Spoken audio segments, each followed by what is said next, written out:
हरे कृष्णा। आप सभी का स्वागत है आज के इस सत्र में। Thank you so much for joining in. शुरू करते हैं। ओम अज्ञानतिमिरन्धस्य ज्ञानाञ्जनाशलाकाय चक्षुरुन्मिलितं येन तस्मै श्रीगुरवे नमः। श्रीचैतन्यमनोभीष्टं स्थापितं येन भूतले स्वयं रूप कदा मह्यं ददाति स्वपदान्तिकं। नमो विष्णुपदाय कृष्णपृष्ठाय भूतले श्रीमते भक्तिवेदांत स्वामिनिति नामिने। नमस्ते सरस्वते देवे गौरवाणी प्रचारिणे निर्विशेष शून्यवादी पाश्चात्य देश तारिणे। जय श्री कृष्ण चैतन्य प्रभु नित्यानंद श्री अद्वैत गदाधर श्रीवासादि गौर भक्तवृंद। हरे कृष्णा कृष्णा कृष्णा हरे हरे, हरे राम राम राम हरे हरे।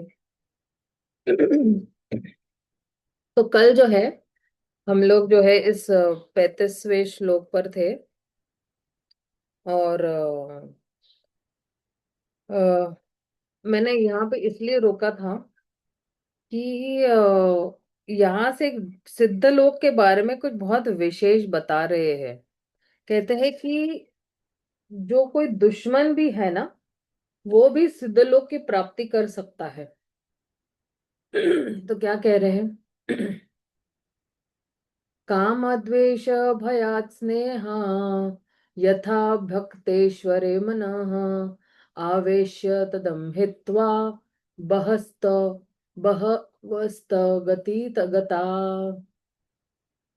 जिस तरह भगवान की भक्ति से भगवत धाम प्राप्त किया जा सकता है, उसी तरह कईयों ने अपने पापमय कर्मों को त्याग कर तथा काम क्रोध भय या स्नेह के द्वारा अपने मन को भगवान में लगाकर उसी गति को प्राप्त किया है। तो चलो प्रभुपाद क्या कह रहे हैं? जिस प्रकार शक्तिशाली सूर्य अपनी प्रखर किरणों से सभी प्रकार की गंदगी को शुद्ध कर सकता है, उसी प्रकार पूर्ण दिव्य रूप भगवान उस मनुष्य के सारे भौतिक गुणों को शुद्ध कर सकते हैं जिसे वे आकृष्ट करते हैं। यहाँ तक कि यदि कोई व्यक्ति भगवान के प्रति सांसारिक वासना से प्रभावित होकर भी आकृष्ट होता है, तो ऐसा आकर्षण भगवान की कृपा से आध्यात्मिक प्रेम में परिणत हो जाता है। इसी तरह यदि कोई भय तथा शत्रुवश भगवान के प्रति आकृष्ट होता है, तो वह भगवान के आध्यात्मिक आकर्षण द्वारा शुद्ध हो जाता है। यद्यपि ईश्वर महान है और जीव तुच्छ है, फिर भी वे दोनों आध्यात्मिक व्यक्ति है। अतएव जो ही जीव की स्वतंत्र इच्छा से पारस्परिक भाव विनिमय होने लगता है, तो ही वे महान दिव्य पुरुष उस शूद्र जीव को आकर्षित करते हैं और इस तरह उसे भव बंधन से छुड़ा लेते हैं। यह श्लोक श्रीमद् भागवत के 7वें अध्याय के 7वें स्कंद के पहले अध्याय के 3 से लिया गया है। ये एक्चुअली हिरण्यकशिपु और प्रहलाद महाराज के संदर्भ में कहा गया है।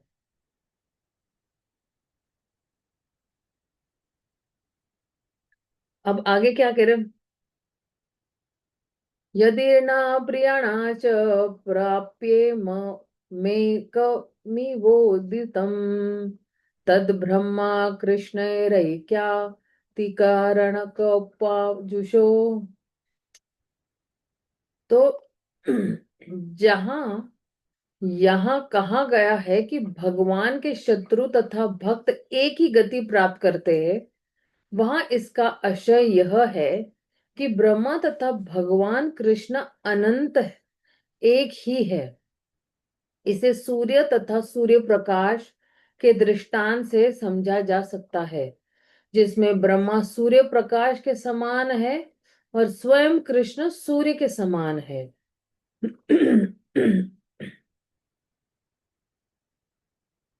अब देखिए श्रील प्रभुपाद तात्पर्य में क्या कहते हैं। यह श्लोक भक्ति रसामृत सिंधु से लिया गया है। इसके रचयिता श्रील रूप गोस्वामी ने इस विषय की और अधिक व्याख्या लघु भागवतामृत में की गई है। इसमें वे विष्णु पुराण का उल्लेख करते हैं, जिसमें मैत्रेय मुनि ने जय तथा विजय के बारे में पराशर से यह पूछा कि हिरण्यकशिपु किस तरह अगले जन्म में रावण बना और देवताओं से अधिक भौतिक सुख भोग करता रहा, किंतु उसने मुक्ति प्राप्त नहीं की। यद्यपि जब वह शिशुपाल के रूप में उत्पन्न हुआ और कृष्ण से कलह करने पर मारा गया, तो उसने मुक्ति प्राप्त की और वह कृष्ण के शरीर में लीन हो गया। इसका उत्तर पराशर ने यह दिया कि हिरण्यकशिपु भगवान नरसिंहदेव को पहचान नहीं पाया कि वे भगवान विष्णु थे। उसने सोचा कि नरसिंहदेव कोई सामान्य जीव है जिसने अपने विविध पुण्य कर्मों से ऐसा ऐश्वर्य प्राप्त कर लिया है। रजोगुण के वशीभूत होकर उसने नरसिंह देव के स्वरूप को न जानते हुए उन्हें सामान्य जीव मान लिया था। फिर भी नरसिंहदेव के हाथों मारे जाने के कारण हिरण्यकशिपु अगले जीवन में रावण बना और असीम ऐश्वर्य का स्वामी बना। अपने असीम भौतिक भोग विलास के कारण रावण राम को भगवान के रूप में स्वीकार नहीं कर सका। इसलिए राम के हाथों मारे जाने पर भी रावण ने सायुज्य प्राप्त नहीं किया, अर्थात भगवान के शरीर में लीन होकर एकाकार नहीं हो सका। रावण के रूप में वह राम की पत्नी जानकी के प्रति अत्यधिक आकृष्ट था और इसी आकर्षण के कारण वह राम का दर्शन प्राप्त कर सका, किंतु राम को विष्णु के अवतार के रूप में स्वीकार न करने के कारण रावण ने उन्हें एक सामान्य जीव समझा। इसलिए जब वह राम के हाथों मारा गया तो उसे शिशुपाल के रूप में जन्म लेने का अवसर मिला। तो यही रावण जो है फिर से शिशुपाल बनकर आया। तो पहले हिरण्यकशिपु, हिरण्यकशिपु से रावण, रावण से शिशुपाल, जिसके पास इतना ऐश्वर्य था कि वह आपको कृष्ण का प्रतियोगी मानने लगा था। यद्यपि शिशुपाल कृष्ण से सदैव द्वेष रखता था, किंतु वह बारंबार कृष्ण का नाम लेता रहता था और कृष्ण के सुंदर स्वरूप का सदैव चिंतन करते रहता था। इस प्रकार कृष्ण का निरंतर चिंतन और नाम उच्चारण करते रहने से प्रतिकूल भाव से ही सही वह अपने पापमय कर्मों के कलमश से शुद्ध हो गया। अभी एक्चुअली क्या है, हमारा टॉपिक क्या, प्रभुपाद क्यों ये तात्पर्य लिख रहे हैं कि यही कह रहे हैं कि जो दुश्मन भी है ना, वो लोग भी सिद्ध लोक प्राप्त कर सकते हैं। और ऐसे बहुत सारे लोग हैं जिनको भगवान की प्राप्ति हुई है, या तो काम वासना की वजह से, या तो भय से, या तो स्नेह से, है ना। तो इस तरह से जो है थोड़ा प्रभुपाद जो है 35 वाला जो श्लोक है उसका तात्पर्य यहाँ पे थोड़ा और विस्तार में हमें समझा रहे हैं। तो कह रहे हैं कि हम्म, किंतु बारंबार कृष्ण का नाम लेता रहता था और कृष्ण के सुंदर स्वरूप को सदैव चिंतन करते रहता था। इस प्रकार कृष्ण का निरंतर चिंतन और नाम उच्चारण करते रहने से प्रतिकूल भाव से ही सही वह अपने पापमय कर्मों के कलमश से शुद्ध हो गया। जब शिशुपाल अपने शत्रु कृष्ण के चक्र द्वारा मारा गया तो कृष्ण के निरंतर स्मरण करने के कारण उसके सारे पाप फल धुल गए और वह कृष्ण के शरीर में लीन होकर मोक्ष का भागी बन गया। इस घटना से यह समझना चाहिए कि जो व्यक्ति कृष्ण को अपने शत्रु मानता है और उनके हाथों मारा जाता है, वह भी मोक्ष प्राप्त करके कृष्ण के तदात्कार हो सकता है। तो फिर उन भक्तों की तो बात ही क्या जो कृष्ण को सदैव अनुकूल भाव से अपने स्वामी या मित्र मानते हैं। इन भक्तों को कृष्ण के शारीरिक तेज ब्रह्मलोक से भी अच्छा स्थान प्राप्त होना चाहिए। भक्तगण उसी निर्विशेष ब्रह्म ज्योति में स्थित नहीं हो सकते जिसमें निर्विशेषवादी तदाकार होना चाहते। भक्तों को तो वैकुंठ लोक या कृष्ण लोक में स्थान दिया जाता है। मैत्रेय मुनि तथा पराशर मुनि के बीच हुई इस वार्ता इस बात पर केंद्रित थी कि क्या भक्तगण प्रत्येक युग में जय तथा विजय की भांति इस भौतिक जगत में आते रहते हैं, जिन्होंने कुमारों ने ऐसा शाप दिया था। हिरण्यकशिपु, रावण तथा शिशुपाल के विषय में मैत्रेय को उपदेश देते समय पराशर ने यह नहीं कहा कि ये असुर पूर्व जन्म में जय तथा विजय थे। उन्होंने 3 जन्मों के माध्यम से देहांतरण का वर्णन मात्र किया। यह आवश्यक नहीं है कि पूर्ण पुरुषोत्तम भगवान के वैकुंठ के पार्षद सभी कल्पों में जब जब भगवान अवतार लेते हैं उनके शत्रु की भूमिका निभाए। जय तथा विजय का पतन एक विशेष कल्प में हुआ था। वे प्रत्येक कल्प में असुर की भूमिका निभाने के लिए नहीं आते। यह सोचना नितांत गलत होगा कि प्रत्येक कल्प में भगवान के कुछ पार्षद असुर बन के बनने के लिए वैकुंठ से अध पतित होते, मतलब हर बार नहीं गिरते हैं, हर कल्प में नहीं गिरते हैं। वो उसी कल्प में ये घटना घटी हुई थी कि जहां पे वैकुंठ में जय विजय ने कुमारों के प्रति अपराध किया था, तो कुमारों ने जब श्राप दिया था, तो उसी कल्प में वो लोग जो है हिरण्यकशिपु, रावण और शिशुपाल के रूप में आए थे। पूर्ण पुरुषोत्तम भगवान में वे सारी प्रवृत्तियां होती है जो जीव में पाई जाती है, क्योंकि वे प्रधान जीवंत हस्ती है। इसलिए यह स्वाभाविक है कि कभी कभी भगवान विष्णु युद्ध करना चाहते हैं। जिस प्रकार उनमें सृजन, भोग, सख्य, वात्सल्य आदि की प्रवृत्तियां पाई जाती, उसी तरह उनमें युद्ध करने की भी प्रवृत्ति होती है। वीर्य रस का आस्वादन जब करना है, तब फिर उनके पास कोई टक्कर का व्यक्ति होना चाहिए, है ना। ऐसे मान लो कि उनको उनको लड़ाई करनी है या वीर्य रस का प्रदर्शन करना है, और एक एकदम सा दुबला सुकड़ा सा व्यक्ति आएगा और उसको फूंक मार के भगवान उड़ा देंगे, तो फिर वो वीर्य रस का आस्वादन या आनंद कैसे उठा पाएंगे भगवान, राइट। तो यही वीर्य रस का आनंद देने के लिए यही जय विजय ने उस कल्प में जो है हिरण्यकशिपु, शिशुपाल, दंतवक्र, रावण, कुंभकर्ण, इसका रूप लिया था।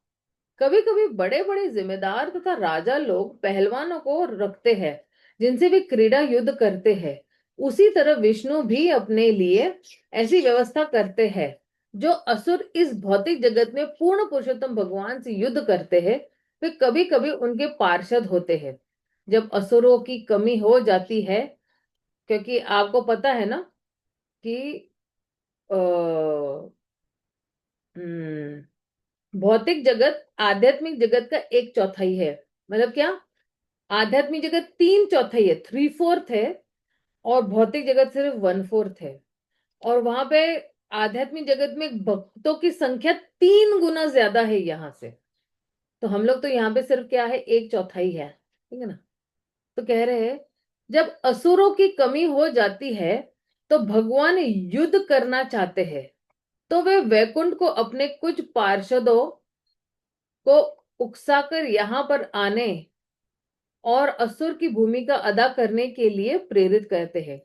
जब यहाँ कहा जाता है कि शिशुपाल कृष्ण के शरीर में समा गया, तो यह ध्यान रखना चाहिए कि इस किस्से में वह जय या विजय न था, अपितु वास्तविक असुर था, है ना। श्री सनातन गोस्वामी ने अपने बृहद भागवतामृत ग्रंथ में बतलाया है कि भगवान के ब्रह्म तेज में एकाकार होकर मुक्ति प्राप्त करने को जीवन की सबसे बड़ी उपलब्धि नहीं माना जा सकता है, क्योंकि कंस जैसे असुर जो ब्राह्मणों तथा गौओं को मारने के लिए कुख्यात थे, उस मोक्ष को प्राप्त हुए। भक्तों के लिए ऐसा मोक्ष निंदनीय है। हमें ये नहीं चाहिए, हमें ऐसा मुक्ति नहीं चाहिए जहां पे हम भगवान में लीन हो जाए। हमें तो भगवान की सेवा करनी है, राइट। तो हमें ऐसा मोक्ष नहीं चाहिए जहां पे हम भगवान के शरीर में लीन हो जाएंगे।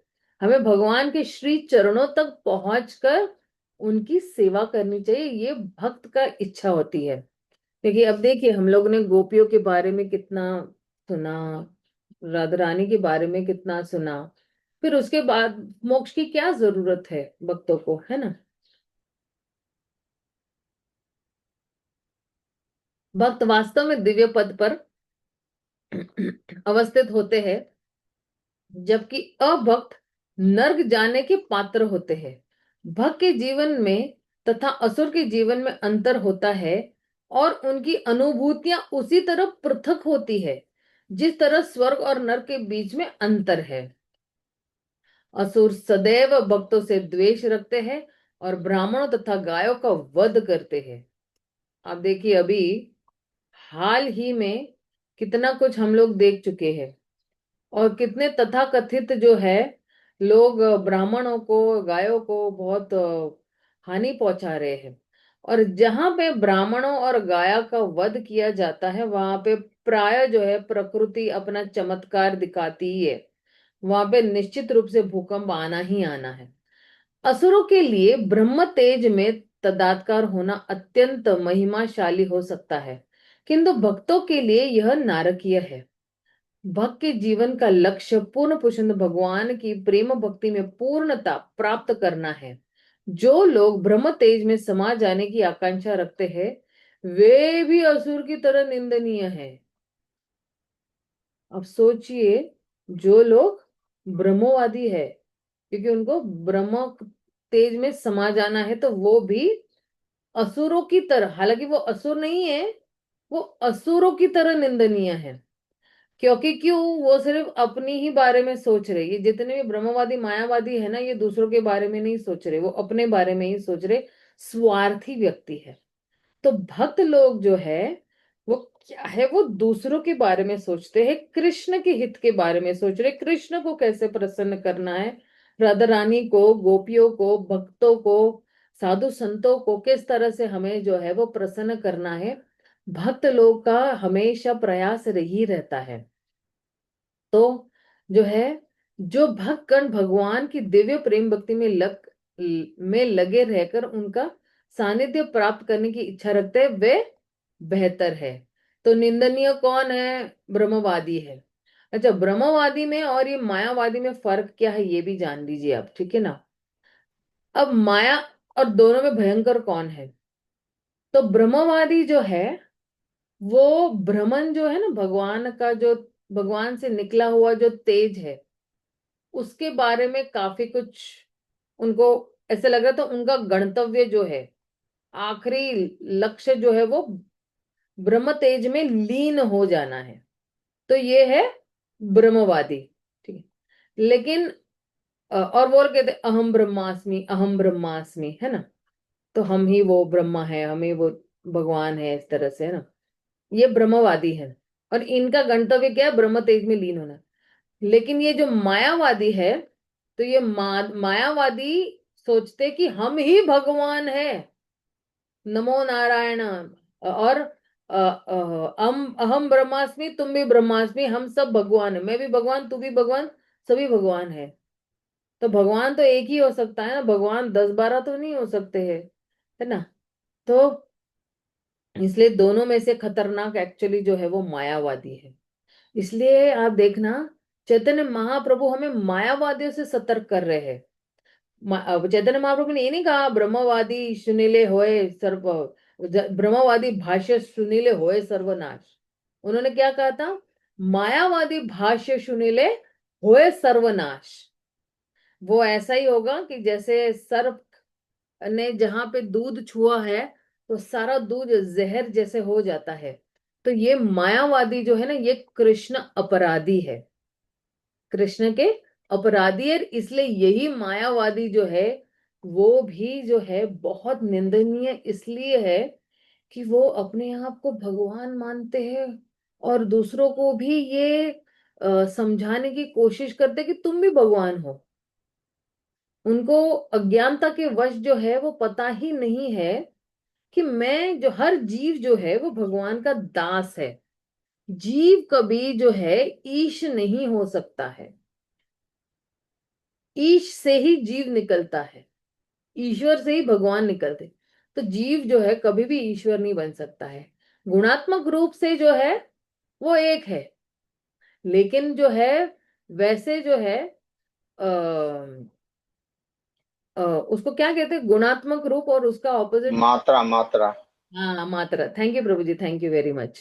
ये मात्रा के रूप में है ना, हम अलग है भगवान से, ठीक है ना। क्योंकि भगवान में तो 64 गुण है, और हमारे में कितने हैं?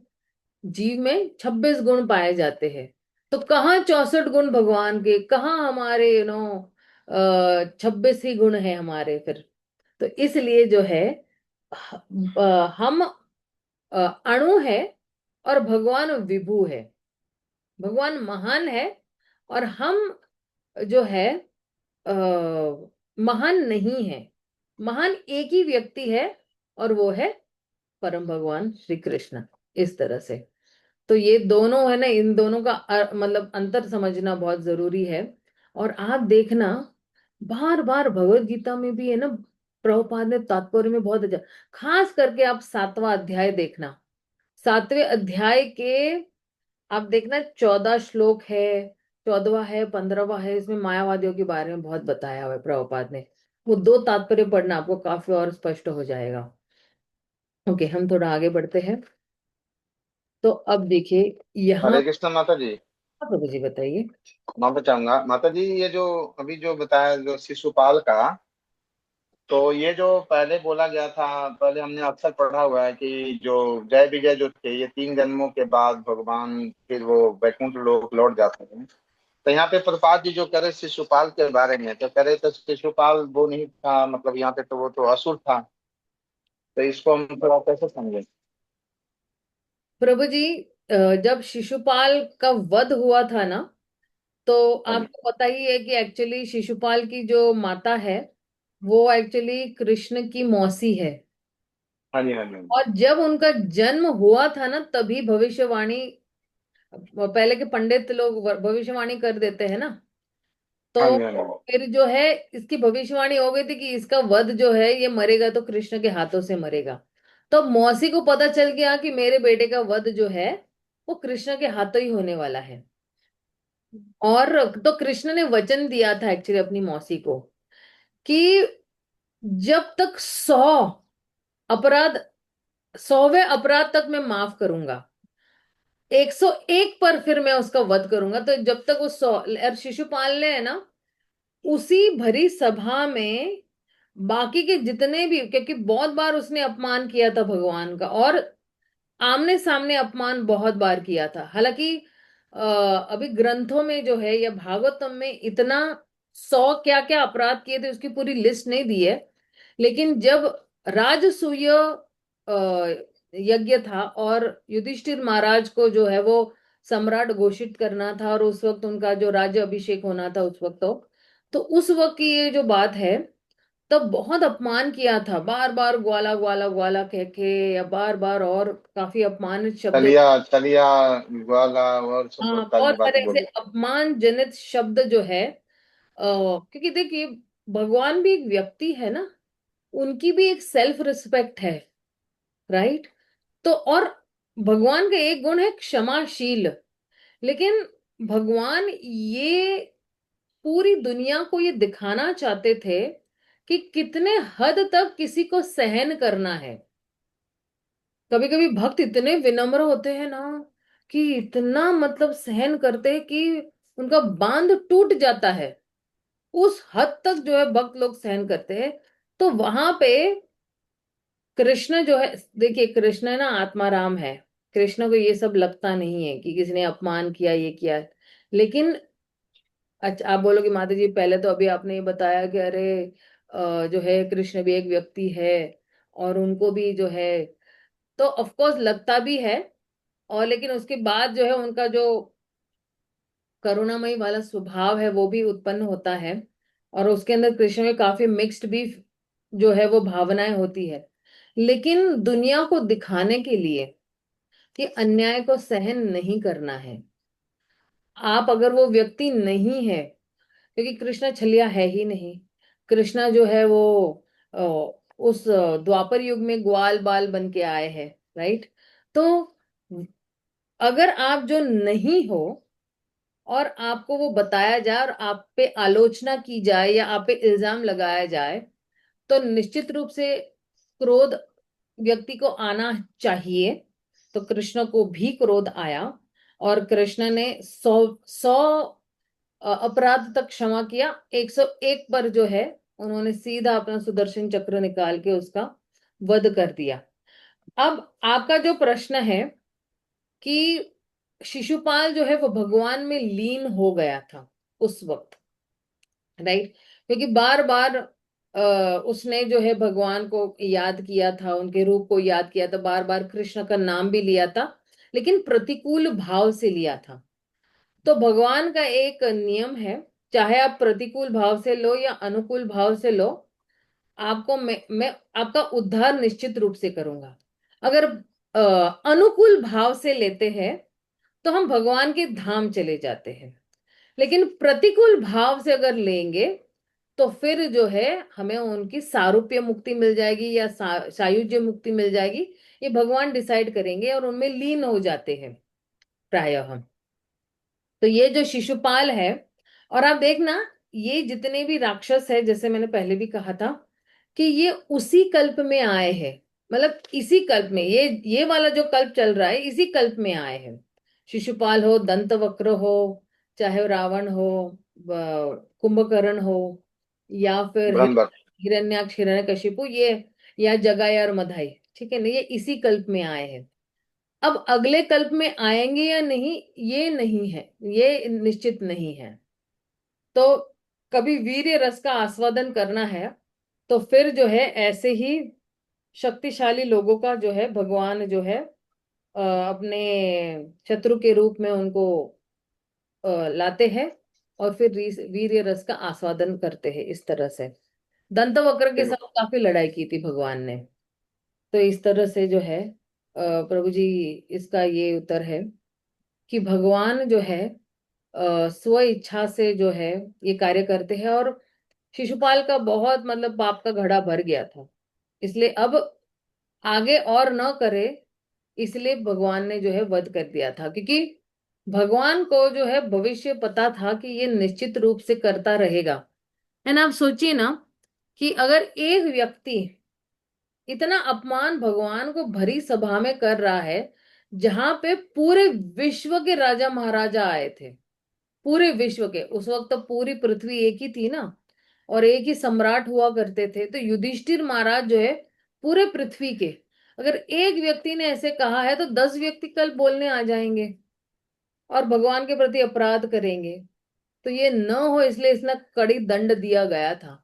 देखिए, भगवान जब कोई कार्य करते हैं ना तो एक तीर से 10 निशान भी मारते हैं। एक तीर से 10 भी सीख मिलती है हम लोगों को, कि शिशुपाल का वध क्यों हुआ, तो हमारे लिए एक सीख है कि हमें ऐसा शिशुपाल की तरह नहीं बनना है।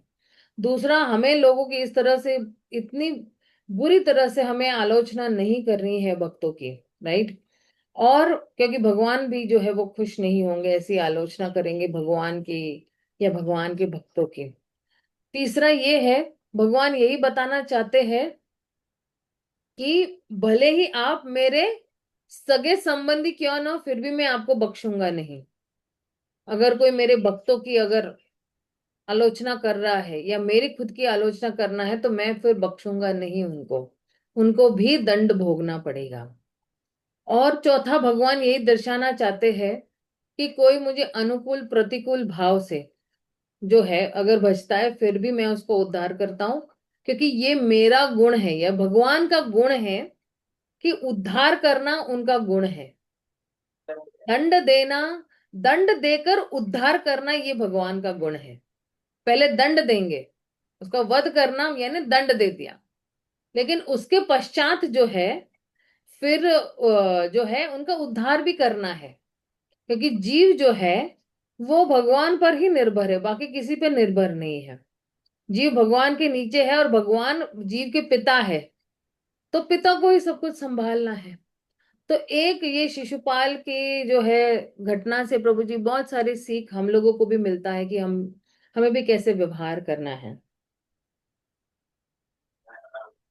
अब देखिए, 37वें श्लोक से, 37 और अगला वाला जो श्लोक है, इन दो श्लोक में जो है परम व्यय और सिद्ध लोक के बीच में भेद क्या है, मतलब फर्क क्या है या अंतर क्या है, ये बता रहे हैं। तो कहते हैं, तच्छे पर्यो में नाना छीछक शक्ति, अच्छा, चित्त शक्ति विलास, निर्विशेष ज्योतिर्बिंब बाहिरे प्रकाश। इस तरह परम योग में आध्यात्मिक शक्ति के अंतर्गत अनेक प्रकार की लीलाएं होती है, वैकुंठ लोगों के बाहर प्रकाश का निर्विशेष प्रतिबिंब प्रकट होता है। तो अब देखिए, आध्यात्मिक जगत में क्या है, बहुत सारी नाना चित्त शक्ति विलास हो रहा है।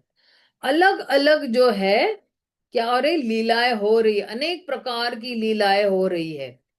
वैकुंठ के बाहर प्रकाश का निर्विशेष प्रतिबिंब प्रकट हो रहा है, जिसको कहते हैं कि निर्विशेष ब्रह्म ज्योति है वहां पे। निर्विशेष ब्रह्म से ही केवल ज्योतिर्मय सायुज्य अधिकारी ताहा पाय लय। उस निर्विशेष ब्रह्म तेज में केवल भगवान की तेजमय किरणें होती है। जो लोग सायुज्य मुक्ति के लिए उपयुक्त होते हैं वे इस तेज में समा जाते हैं। तो अभी ये जितने भी शिशुपाल है ना, और ना, ये सब लोग ये ब्रह्म ज्योति में तेज में लीन हो गए हैं। इनको उनकी एक्चुअली आप देखिए, सायुज्य जो है ये सबसे बड़ी सजा है। क्योंकि ब्रह्मन में लीन होना मतलब क्या, ब्रह्मन में लीन होना यानी आपके पास कोई एक्टिविटी ही नहीं है।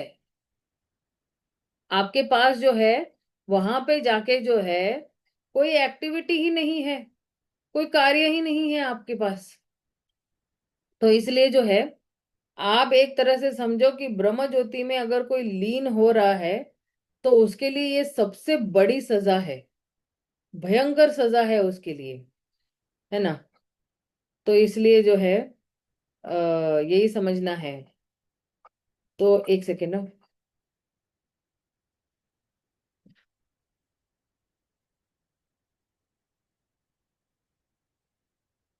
अब देखिए आगे क्या कह रहे हैं।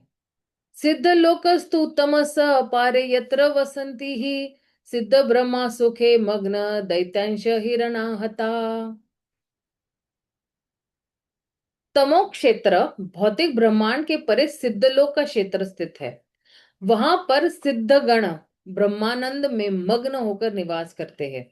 भगवान के द्वारा मारे गए असुर भी उसी क्षेत्र को प्राप्त करते हैं। तो तात्पर्य देखते हैं, प्रभुपाद क्या कहते हैं। प्रभुपाद कहते हैं, तमस का अर्थ है अंधकार। भौतिक जगत अंधकारमय है और भौतिक जगत के परे प्रकाश है। दूसरे शब्दों में संपूर्ण भौतिक आकाश को पार करके प्रकाशमान परम व्यव में पहुंच जाता है, जिसका निर्विशेष तेज सिद्धलोक कहलाता है। मायावादी दार्शनिक जो पूर्ण पुरुषोत्तम भगवान के शरीर में समा जाना चाहते हैं, और कंस तथा शिशुपाल जैसे असुर व्यक्ति भी जो कृष्ण के द्वारा मारे गए हैं उसी ब्रह्म तेज में प्रवेश करते हैं। तो ये ब्रह्म तेज में ये शिशुपाल जो है, असुर जो है, और कंस जो है वो ब्रह्म तेज में प्रवेश हो गए। जो योगी पतंजलि की योग पद्धति के अनुसार ध्यान द्वारा तदात्म्य प्राप्त करना चाहते हैं वे भी उसी सिद्धलोक में पहुंचते हैं। यह सिद्धलोक ब्रह्मांड पुराण से लिया गया है। सॉरी, ये श्लोक ब्रह्मांड पुराण से लिया गया है। तो आप देखिए, ये जो जितने भी असुर है, अगासुर बकासुर, ये सारे जितने भी असुर है जो मारे गए हैं, इनको सिद्धलोक की प्राप्ति हुई है।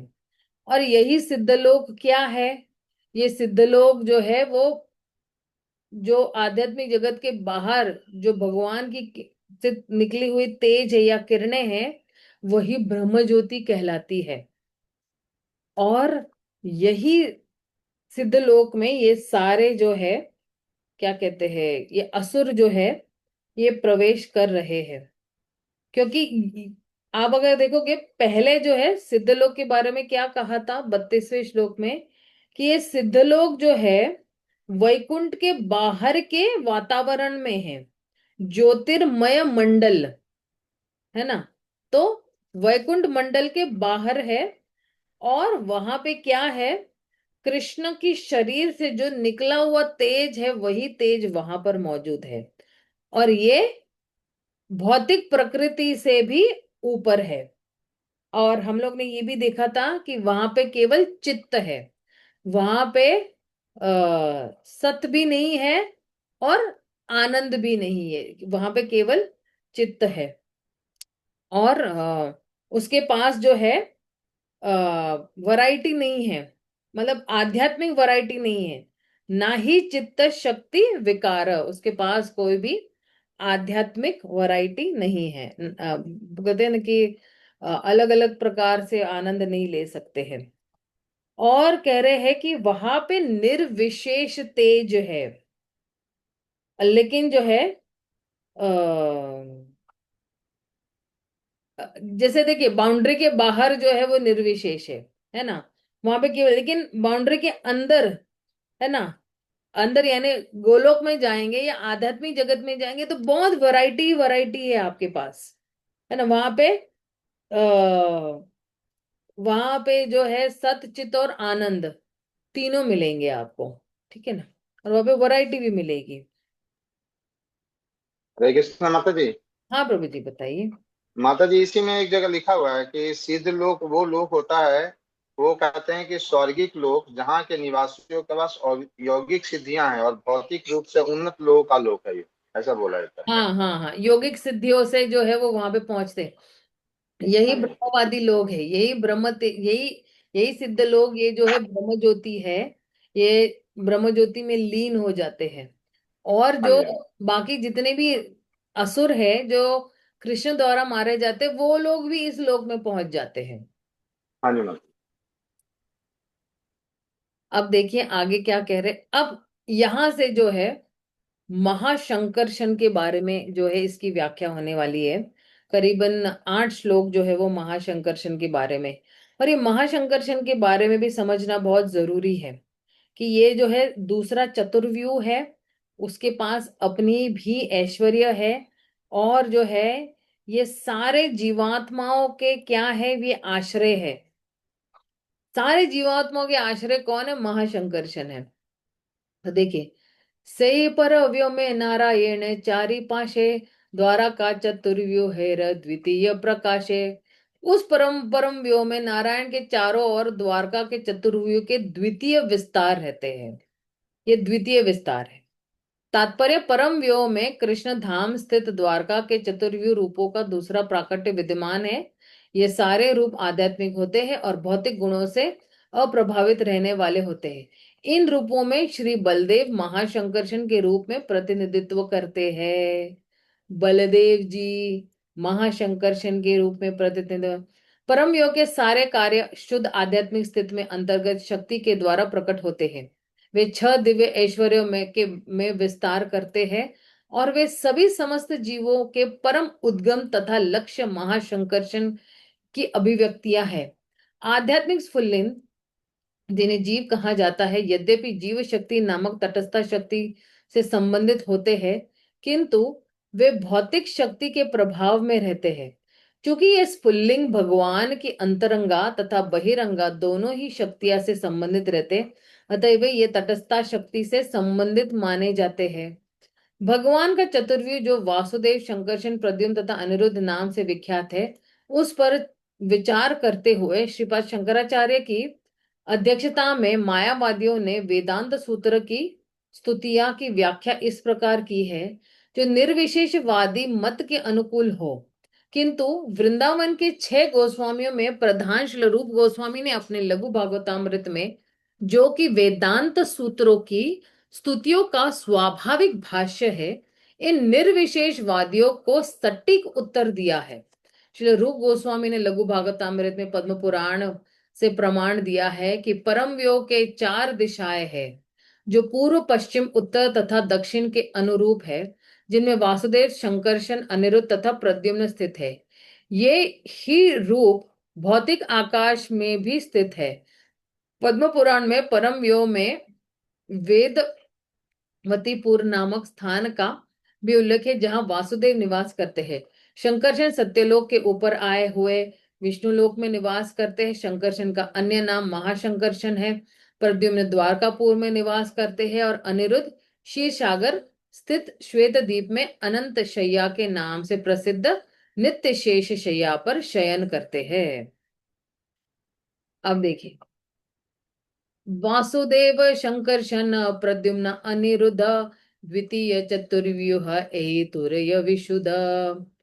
इस द्वितीय चक्रव्यूह में, सॉरी, चतुर्व्यूह में वासुदेव, शंकरशन, प्रद्युम्न तथा अनिरुद्ध आते हैं। वे नितांत दिव्य है। ये चारों कौन है? ये दिव्य है। एक सेकंड ना, ये जरा इसका तात्पर्य देखना है। तात्पर्य काफी बड़ा है और हमारा समय अब हो गया है। 5 पन्नों का है।